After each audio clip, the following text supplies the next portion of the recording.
ಈಗ ಇಂದಿನ ಪತ್ರಿಕೆಗಳ ಇಣುಕು ನೋಟ. ಅಂತಾರಾಷ್ಟ್ರೀಯ ಸೌರ ಒಕ್ಕೂಟದ 8ನೇ ಅಧಿವೇಶನ. ಭಾರತ ವಿಶ್ವದ 2ನೇ ಅತಿದೊಡ್ಡ ಮಾರುಕಟ್ಟೆ. ಪ್ರಹ್ಲಾದ್ ಜೋಶಿ ವಿಶ್ವಾಸ. 8ನೇ ವೇತನ ಆಯೋಗ ಶಿಫಾರಸು ಅಂಗೀಕಾರ. ಕೇಂದ್ರ ಸರ್ಕಾರಿ ನೌಕರರು ಪಿಂಚಣಿದಾರರಿಗೆ ಸಿಹಿ.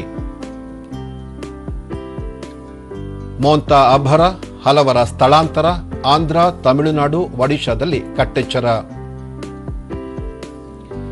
ರಷ್ಯಾದ ಸಂಸ್ಥೆ ಜೊತೆ HAL ಒಪ್ಪಂದ. ನಾಗರಿಕ ವಿಮಾನ ತಯಾರಿ. ಆತ್ಮನಿರ್ಭರಯತ್ತ ಭಾರತ. ಇದೇ ಮೊದಲ ಬಾರಿಗೆ ಭಾರತದಲ್ಲಿ SJ-100 ನಿರ್ಮಾಣ. ಭಾರತ ಆಸ್ಟ್ರೇಲಿಯಾ ಮೊದಲ T20 ಪಂದ್ಯ ಇಂದು. ಬೂಮ್ರಾ ಮೇಲೆ ಭರವಸೆ. ಲಯಕ್ಕೆ ಮರಳುವ ಒತ್ತಡದಲ್ಲಿ ಸೂರ್ಯ. ಇವು ಇಂದಿನ ಪತ್ರಿಕೆಗಳ ಪ್ರಮುಖ ಸುದ್ದಿ. ಉಳಿದಂತೆ ಇತಿಹಾಸ ಪುಟ ಸೇರಿದ ಕಾನ್ಸ್ಟೇಬಲ್ ಕ್ಯಾಪ್. 56 ವರ್ಷಗಳಿಂದ ಇದ್ದ ಕ್ಯಾಪ್ ಬದಲಾವಣೆ.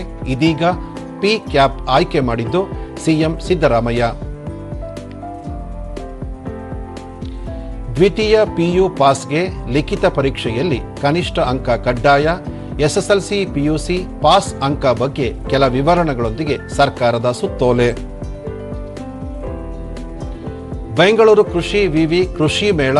5 ಸಾಧಕ ರೈತರಿಗೆ ರಾಜ್ಯ ಮಟ್ಟದ ಪ್ರಶಸ್ತಿ. ಒಟ್ಟು 91 ಮಂದಿಗೆ ಪುರಸ್ಕಾರ. ನವೆಂಬರ್ 13ರಿಂದ 16ರವರೆಗೆ ಪ್ರಶಸ್ತಿ ಪ್ರದಾನ. 3 ವರ್ಷದಲ್ಲಿ ನಗರ ರೈಲ್ವೆ ಲೆವೆಲ್ ಕ್ರಾಸಿಂಗ್ ಮುಕ್ತ. ನಗರದಲ್ಲಿವೆ ಬರೋಬ್ಬರಿ 128 ಲೆವೆಲ್ ಕ್ರಾಸಿಂಗ್. ಗೇಟ್ ಹಾಕಿದರೆ ವಾಹನ ಸವಾರರು 15 ನಿಮಿಷ ಕಾಯಬೇಕು. ಹಾಗಾಗಿ ಕ್ರಾಸಿಂಗ್ ತೆರವು. England Africa semifinal. ಮಹಿಳಾ ವಿಶ್ವಕಪ್ ಇಂದು ಗುವಾಹಟಿಯಲ್ಲಿ ಫೈಟ್.